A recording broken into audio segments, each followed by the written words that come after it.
இந்த இடம் தான் சார் உண்மையான சீரியஸான பாயிண்ட். பாஜக இந்த பிரச்சனைக்கு பின்னாடி நிக்காம இருந்திருந்தா ஒருவேளை தமிழக அரசும் இந்த அளவுக்கு ஆக்ரோஷமா இதை கையாண்டிருக்க வேண்டிய அவசியம் இருந்திருக்காது.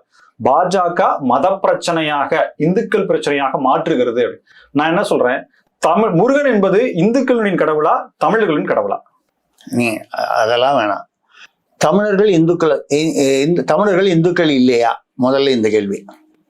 ராபர்ட் கிளைவ் வருவதற்கு முன்னால் இந்தியாவில் கிறிஸ்தவர்கள் யார்? முகலாயர்கள், அது பிற முஸ்லிம் துருக்கியர்கள், பாரசீகத்தை சேர்ந்தவர்கள் இங்க படையெடுப்பதற்கு முன்னால் இந்தியாவில் இஸ்லாமியர்கள் யார் இருந்தார்கள்? அனைவருமே இந்துக்கள். இந்தியால 2 பேர் தாங்க. ஒரு நிமிஷம், இந்தியால 2 வகை தான். இன்னைக்கு இந்துவா இருந்தவன் ஏற்கனவே இந்துவா இருந்தவன் 2 தான். புரியுது சார். இதை தாண்டி வேற யாரும் இல்ல.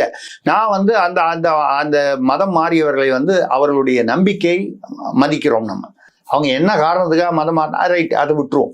அழுத்தத்தினாலோ பணத்துக்காகவோ இல்லை ஒரு விருப்பத்திற்காகவோ மாறினாங்க, அதை மதிக்கிறோம். ஆனால் அதற்காக பெரும்பான்மை மதத்தை இழிவுபடுத்த வேண்டும் என்ற அவசியம் இல்லையே.